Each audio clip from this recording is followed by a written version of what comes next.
कोरेगाव तालुक्यातील एकंबे जिल्हा परिषद गटातील पाण्याचा प्रश्न कायमस्वरूपी सोडवणे, दामनेर गावच्या धर्तीवर गटाचा विकास करण्याचा शिवसेना भाजपाच्या एकंबे गटाच्या अधिकृत उमेदवार सुनीताताई जवाहरलाल भोसले यांनी केलेल्या संकल्पाबाबत एकंबे जिल्हा परिषद गटातील युवा नेते व एकसळगावचे सुपुत्र जवाहरलाल भोसले यांनी जे न्यूजचे संपादक जयदीप जाधव यांच्याबरोबर बोलताना आपली रोखठोक मते व्यक्त केली.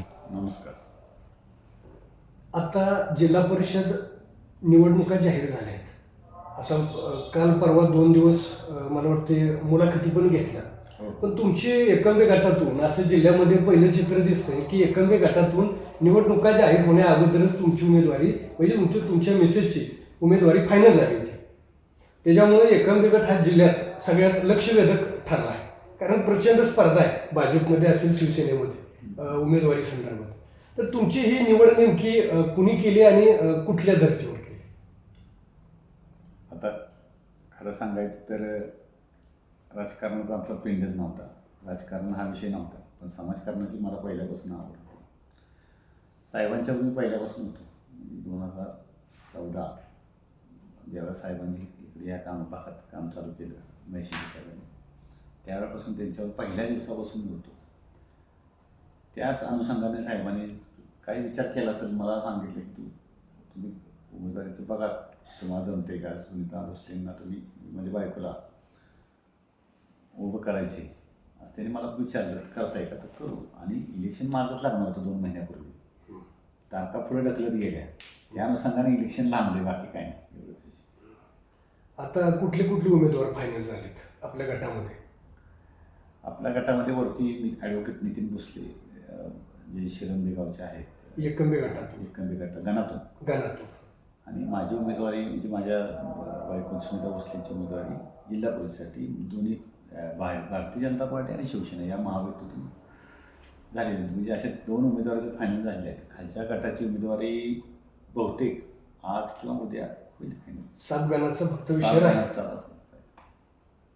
तुमचं विजन काय मतदारसंघासंदर्भात किंवा कामाचं काय केली पाहिजेत, काय पेंडिंग आहेत कामं या मतदारसंघात? या मतदारसंघात तसं बघायला गेलं तर आमदार महेश शिंदे साहेब ज्यावेळेपासून आलेत, जुना 25-30 वर्षाचा बॅकलॉग सगळा साहेबांनी भरून काढलेला आहे. माझ्या माहितीनुसार मला थोडासा अनुभव कमी आहे राजकारणातला, पण मी एक सामान्य नागरिक म्हणून तुमच्याविषयी आज मी माझी भावनाच व्यक्त करतो. एक प्रकारे आपल्या माथ्यावर इथं कोयना वेळी 2 धरणं आहे. 2 धरणाचं पाणी 100 किलोमीटर सांगलीला गेलं, 100 किलोमीटर तिकडे बारामतीला गेलं. पण इथंच असणारे 20 किलोमीटर भागात अजूनसुद्धा आपला ड्राय भाग आहे. शिल्टी, खिरकिंडी, इकडे आपशिंगे आहे, जायगाव आहे, साप आहे, बेळू आहे, बेलीव आहे. या गावाला आजपर्यंत वंचित ठेवण्याचं पाप, पाण्यापासून वंचित ठेवण्याचं पाप हे खरं इतक्या वर्ष ज्यांनी 20-20 वर्ष आमदारकी भोगली त्या लोकांनी केलं आहे. आणि या लोकांच्या समस्या मांडण्यासाठी मी माझी उमेदवारी ही माझं विजन या लोकांना पाणी देण्यासाठी. आता तर शिल्टी, खिरकंडी याचं पाणी साहेबांनी महेश शिंदे साहेबांच्या ताकदीनं इथं आले नाही तर हे पाणी मिळालंच नसतं. त्या लोकांच्या भावना समजून घेणारा माणूस आत्ता आमदार म्हणून आपल्याला लाभला, किंवा मनोज दादा असतील आपले, हे 2 आमदार लाभले म्हणून हे पाणी तरी आत्ता आपल्याला आले, हे सुद्धा पाणी आलं नसतं. हे आता आपल्या ज्या जे कटापूर योजनेचं आहे त्याच्यामध्ये काहीतरी नव्यानं गावं समाविष्ट केलं असं मी ऐकलं. हां, ॲक्च्युली ही योजना फक्त शिल्टी खिरकंडीपर्यंतच महेश शिंदे साहेबांनी मंजूर केली होती. म्हणजे एवढीच गावं होती. पण मनोजदादांच्या दोघांचं काय बंधुतुल्य मित्रत्व आहे काय मला माहीत नाही. दोघं सख्या भावगत असतात, महेशदादा आणि मनोजदादा. तर त्यांच्या आग्रहाखातीर त्यांनी आपशिंगे आणि जायगाव गावाचा समावेश केला. पण परत आणखीन एक नवीन प्रस्ताव करायला ठरवलं. आंबेरी, बेलेवाडी, वेळू आणि अजूनसुद्धा तुम्हाला माहीत नसेल सांगतो, आज आपशिंगे गावात आज 1 दिवसाड पाणी आहे. आपशिंगी गावात आज 1 दिवसाला पाणी आहे. प्यायच्या पाण्याचा प्रश्न उद्भवला आहे. मग ही पाणी योजना ज्यावेळी येईल त्यावेळेला हा सगळा बॅकलॉग निघून जाईल. आंबेरीत बी तीच अवस्था आहे. आंबेरीत पाण्याचा इतका मोठा ज्वलंत प्रश्न आहे. आंबेरी असेल, बेलेवाडी, वेळू, सापला सुद्धा पाण्याचा प्रॉब्लेम आहे. गेल्या वर्षी ही गावं कॅनल खाली असून बी पाण्याचा प्रश्न का निर्माण झाला, तर ज्यांनी 25-25 वर्ष सत्ता भोगली त्यांना ही गावं गृहीत धरून चालली आत्तापर्यंत, आणि त्यांनी या गावाचा कधीच विचार केला नाही की पाण्यासाठी या गावाला पाणी द्यावं.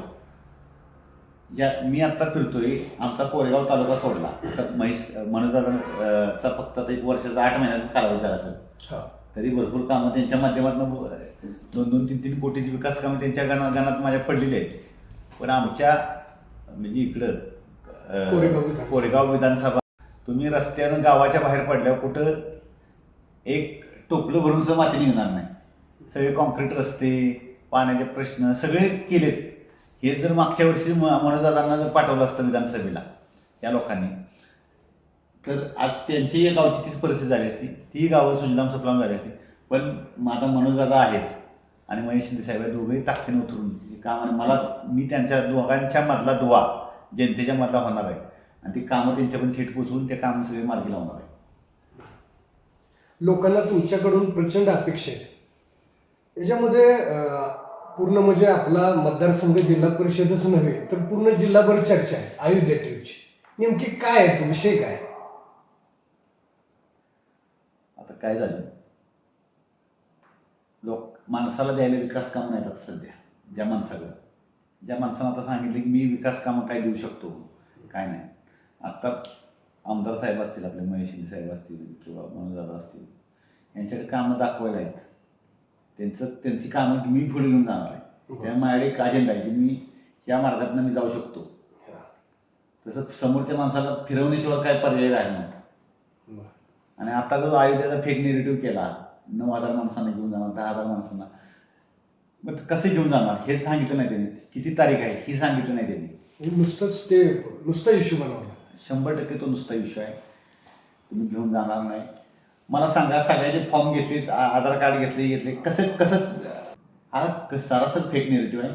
इलेक्शनच्या आधी लोकांना भरवण्याचा आहे की त्यांना पर्याय नव्हता.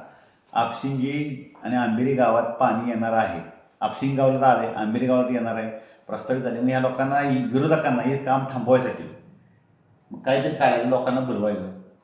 आणि शेवटी कसं आहे बघा, देवदर्शन हे सगळ्या गोष्टी ठीक आहे, फिरणं सगळं ठीक आहे, पण वास्तवात जाऊन सुद्धा माणसाने लोकांनी विचार केला पाहिजे की आत्ता आपल्याला गरज कशाची आहे. विकास कामं महत्वाचे तर प्रश्न आहेत. 100% विकास कामच महत्त्वाचे आहे. फिरणं. आणि दुसरी गोष्ट काय आहे, आज तुम्ही फिरायला जाताय, तुम्ही इलेक्शन संपलं त्यांना फिरायला घेऊन जाणार आहे का?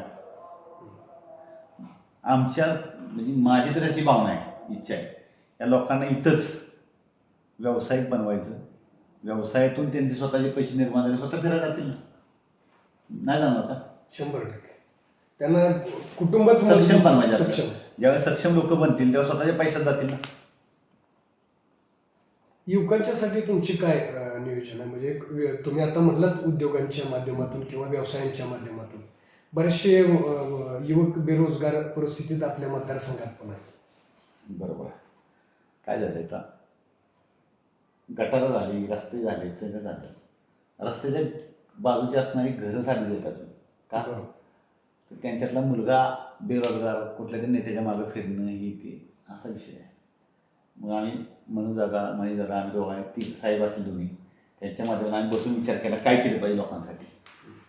म्हणजे आता रस्ते बिस्ते झाले, आता मुलांच्या नोकरी संदर्भात किंवा व्यवसाय संदर्भात काहीतरी विचार करूया. कुटुंब उभी केली पाहिजे. त्याच्यावर आमचं काम चालू आहे सध्या. म्हणजे तुम्हाला संधी मतदारांनी दिली तर निश्चितपणे तुम्ही मुलांच्या बेरोजगारीचा विषय लोकांना माहीत नाही अजून. मेक इन इंडिया असू द्या, भरपूर असे हे लोकांना त्यातनं संधी उपलब्ध करून देता येईल. आता आम्ही 2 बचत गटांचं काम घेतलंय. त्यांना बगॅसपासून, आपलं बघायचं असेल बगॅस, त्या बगॅसपासून कागद निर्मितीचा प्रोजेक्ट करून देतोय आपण त्यांना. मग त्याच्या माध्यमातून कमीत कमी 20-30 बायकांना काम मिळेल. अशा भरपूर आहेत. आपल्या इथंच पिकणाऱ्या वस्तू आहेत. त्या वस्तू या बाहेर जाऊन व्यापारी मोठे झालेत किंवा हे झाले. त्याच वस्तूपासून आता सोयाबीन असेल, सोयाबीनचे कितीतरी व्यवसाय करतायत, सोयाबीनचे कितीतरी प्रोडक्ट बनवत आहेत. मग व्यवसाय करायला प्रवृत्त करणं महत्त्वाचं आहे आत्ता. त्या लोकांना त्या दिशेने घेऊन जा, त्यांना माहिती नाही अजून बऱ्याच गोष्टी, कसं करायचं, काय करायचं. तुम्ही पण एक नामांकित व्यावसायिकच आहे, त्याच्यामुळे निश्चितपणे मतदारसंघातील युवकांना तुमच्याकडून अपेक्षा आहेत. 100% नाही, मी व्यावसायिक 100% व्यावसायिकच आहे. आणि माझी पहिल्यापासून धारणा हीच आहे की मुलं सगळी व्यावसायिक झाली पाहिजे, बायकांना व्यवसाय मिळाला पाहिजे. तिथंच त्यांच्या घराशेजारी, त्यांच्या गावातच ज्या पिकणाऱ्या वस्तू आहेत त्याच्यापासून काहीतरी निर्मिती केली पाहिजे. तुम्ही सर्वसामान्यच घरातून आहात. आता पहिल्यांदाच उमेदवारी तुमच्या पत्नीच्या सुनीताताईंच्या माध्यमातून राजकारणात तुमची वाटचाल सुरू होते. तर ताई ह्यासाठी तयार झाल्या किंवा त्यांचं शिक्षण किंवा पुढचं त्यांचं कशी वाटचाल आहे? 100% सुनीताई त्यांना काही सवयच नव्हती, असे काय माहिती नव्हतं राजकारणाची, पण तिने ती लवकर पेललं, म्हणजे आत्मसात केलं. आणि तिनं गाव टू गाव सगळ्या महिलांच्यात मिसळली, महिलांच्यात गेली, महिलांच्या संमती. तिनेही फार गरिबीतनं दिवस, म्हणजे अडचणीतनं दिवस, आम्ही फार दिवस काढले. त्यामुळे तिला सामान्य लोकांची सगळी व्याधी तिला माहिती आहे, त्यामुळे ती लवकरच लोकांच्याकडून पोचली. ॲक्च्युली ती धामनेर गावची आहे, त्यामुळे ती खरंच धामनेर गावचं काय वैशिष्ट्य मला माहीत नाही, पण धामनेर गावच्या लोकांच्यात एक वेगळी ऊर्जा आहे बरं का. म्हणजे खरं सांगतो, धामनेर गावची लोक खरंच चांगले. आणि तिने सुद्धा त्या लहान असताना सांगायची मला, ते आम्ही गाव लोटायचो, आमचं पहिलं गाव कसं होतं, पण नंतर मग गावच्या लोक सहभागातून आम्ही गाव कसं मोठं केलं. तिनं मला सगळ्या त्याच धर्तीवर, म्हणजे आपण तालुक्याचं गणाचं काम करूया, गटाचं, आणि मग गावानं गाव आपण चांगली करूया, आज तिची संकल्पना तिनं सांगितली मला. मग तिला तिच्या गावातली एवढी चांगली ऊर्जा, आणि तिच्या गावातली एवढी, मग माझं गाव सुद्धा एक्सेलचं चांगलं करू, असं तिची संकल्पना पहिली.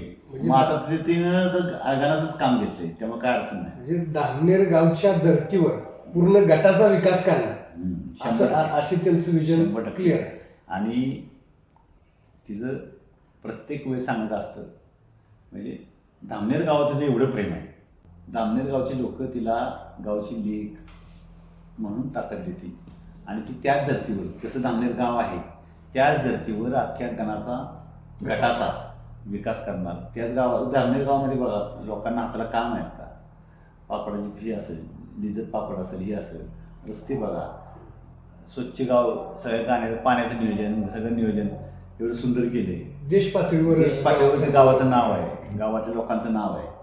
मग त्याच धर्तीवर गटाचं नाव होईल, याच हिशोबाने ती चालली आहे. आणि मला तिच्यावर आणि तिच्या धामनेर गावासुद्धा अभिमान आहे, माझ्या गावासुद्धा माझा अभिमान आहे, गटातसुद्धा आहे. सुनीतावर माझा फार विश्वास आहे. 100% ती हा महामेरू पेलेली. धन्यवाद.